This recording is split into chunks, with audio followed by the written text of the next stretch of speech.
All right, Shalom, Israel, another video. Um, Getting right into it, giving all praises to Yahweh by Hashem, Yahushai by Hashem Rakakadash. Continue to praise those names, exalt those names to the highest of our being. Yahweh, He is to be. Yahweh Shai, His Son, He's the deliverer. We always say in the Holy Spirit. Barakatah Yahweh, Barakatah Yahweh Shai. Double honors to the apostles, elder bishops, great millstone, most salutations to the brothers teaching word for the hopeful elect, soon to be elect, most high will. Extended hopeful elect families, trite spirits returning to the most high. Blessings. I'm gonna play this little clip. I ain't gonna play it. I'm not gonna play it all. How empires fall and why the U.S. is next. And so we're not the only ones saying this. And this is, who is this? This channel is called Uncivilized. Let me play a little bit of it. Every empire falls. That is certain, no matter how long they reigned and how far their rule stretched. From the Romans, who ruled for over 1,000 years, to the Ottomans, who spanned continents, and the USSR that changed the political landscape of the modern world. So is the empire we're living under today also crumbling? Yes. The key question is how fast. We have bounties beyond those known to the people of any other day. American democracy is obviously limping on both feet. America is not the greatest country in the world anymore. The US empire is falling, and there are 3 symptoms of its impending demise that we can see from looking to the past. Let's start with the oldest of the bunch.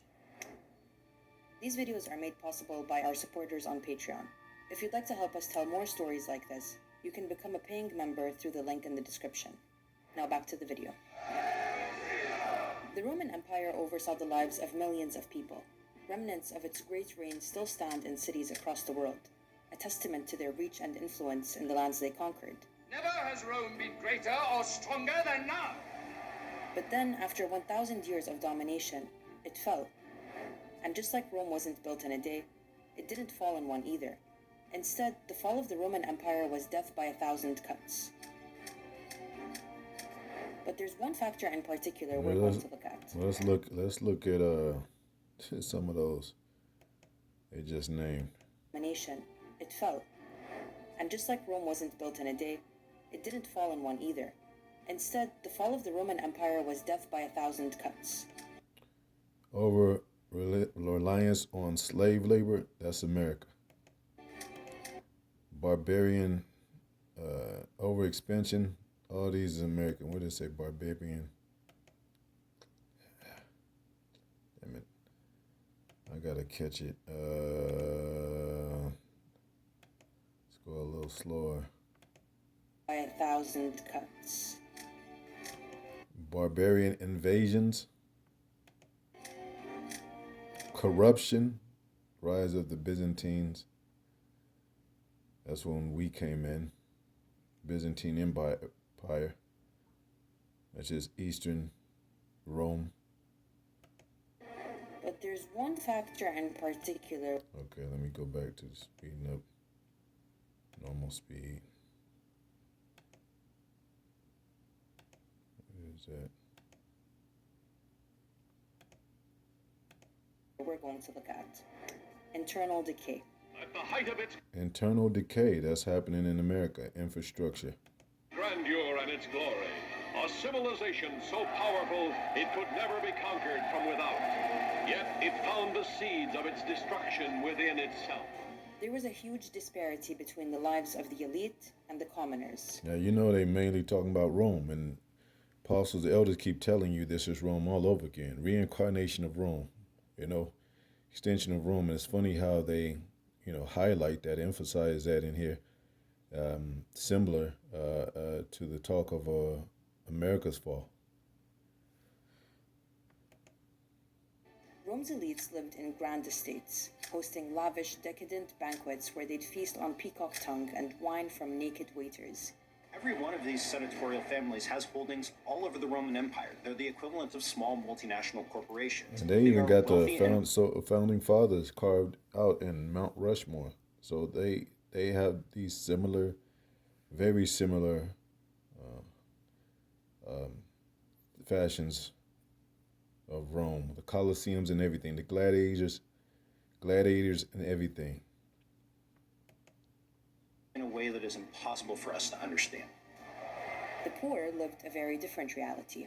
They worked menial jobs and lived mostly on bread and porridge, living in overcrowded, badly built buildings, That's prone what to that, collapse basically and that's now. spreading disease. That's now. Games are all about Roman emperors giving the people what they need, and it's always described as bread and circuses. They had to feed the people of Rome, but once they were fed, they had to be entertained. Let the games begin! There were famines, peasant uprisings, and slavery, and the Roman tax system disproportionately impacted the lower classes, while the wealthy often avoided taxes through exemption or corruption. We tell you that all the time, that this is basically, a game, but it's a real game. Like he said, let the games begin. Well, they put games in politics. The plebeians, patricians, and plebeians that were back in Rome is similar to what you have democracy and Republican parties right here coming out of the same house. Like we always said, the two feathers of the same bird. And they exercise.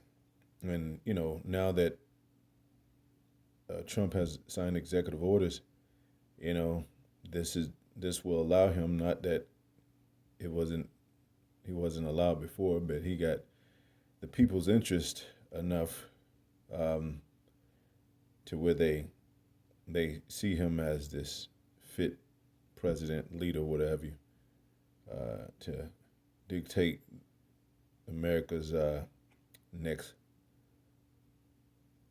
landing, pretty much, or their future, which has to do with the New World Order. But same fashions.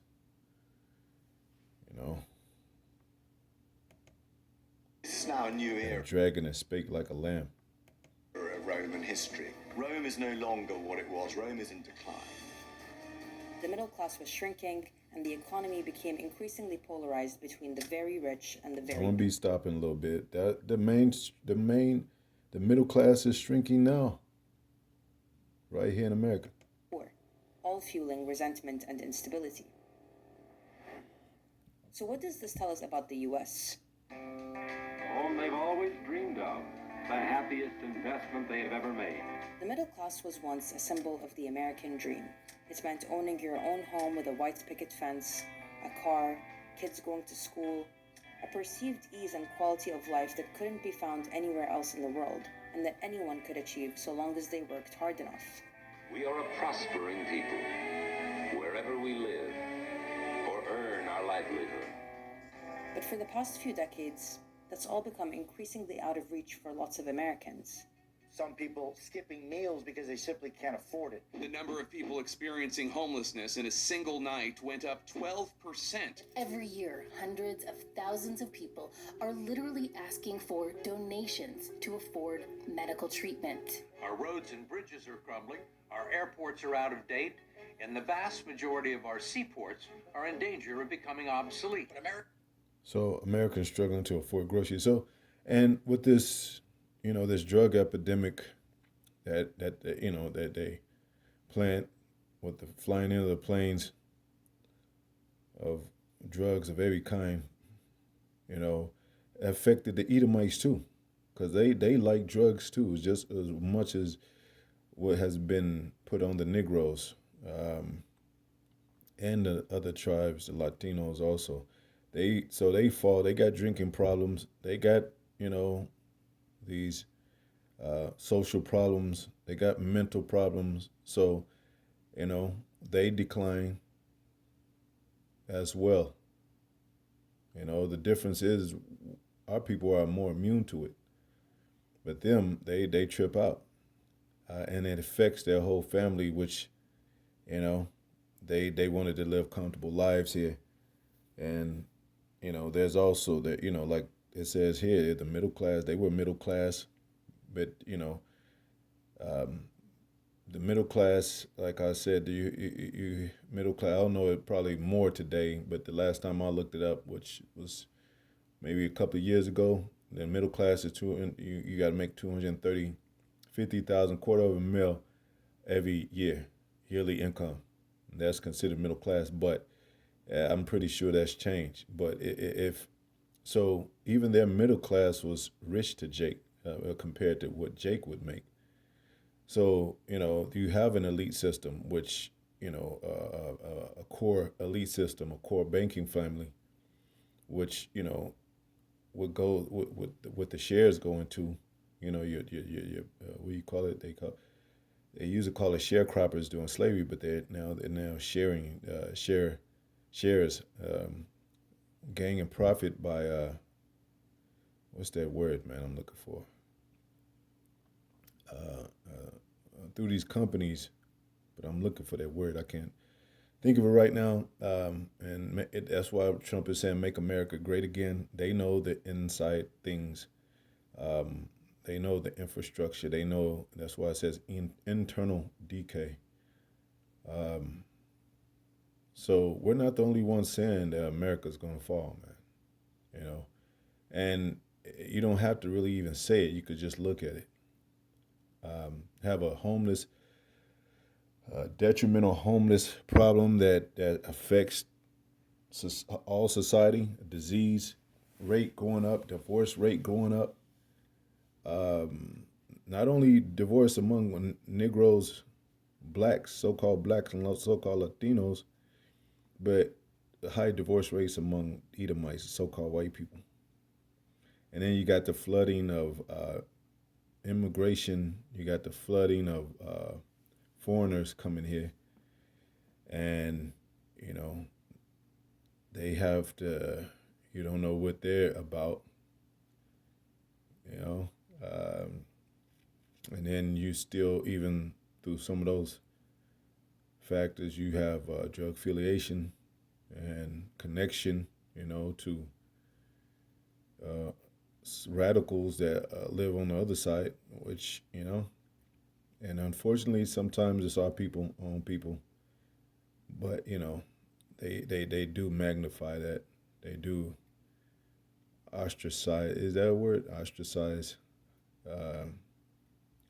So basically, and they said, well, I'm not going to play all the video because I don't want to make it long.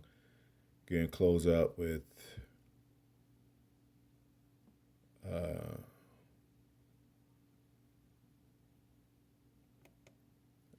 Sirach in the Apocrypha 10:8. Because of unrighteous dealings, injuries, and riches got by deceit, the kingdom is translated from one people to another. That's why. I don't know if they mention the moral code. I don't know if they mention behavior and societal operations to where, they're affected by, not following moral codes, because that's just what's happening in America with sodomy, with adultery, with, all the things that breaks the Most High's laws. America's about, and this is a manual. The Bible is the manual to the very land, and the spirit of how a man's supposed to conduct himself in the flesh with land and overall in his spirit. Say, it says, with patience ye possess ye your souls. They don't fear the Most High. They don't exalt the names of the Most High. They don't respect his prophets. So that's why. And they did get this land by unrighteous dealings, injuries, and riches got by deceit. They had the gold rush. They had the land rush. That land wasn't even theirs. Gold wasn't theirs. And they dig up and everything and claim they discover everything and colonize everything. So, and what they do? They set a decree in the land. If you don't follow this decree, it's order, we're going to bomb you. We're going to set sanctions. There's tariffs and all that. And there's negotiation talks and plans at their summits to how they will control, this land, that land, and the people of this land and that land, and what they have to do it. just like that they with the plan to take over Palestine. You know, going into Jerusalem in 1948. Which, how can you go back? I mean, that's not prophet. I mean, that's that's not prophecy. That's not you know, it didn't say that we were going to Jerusalem, back to Jerusalem like that. The chosen people. It didn't say that they were going to return back to Jerusalem like that. It says Most High going to deliver his people as birds flying. You know, not by no signature of another president or a British mandate and all that. It was done. It's going to be done by the strangeness of our salvation, like it says in the Apocrypha. Anyway, but this is Rome all over again. And if you don't believe, watch the Apostles and the Elders videos. They go into how this is Rome all over again. It's biblical.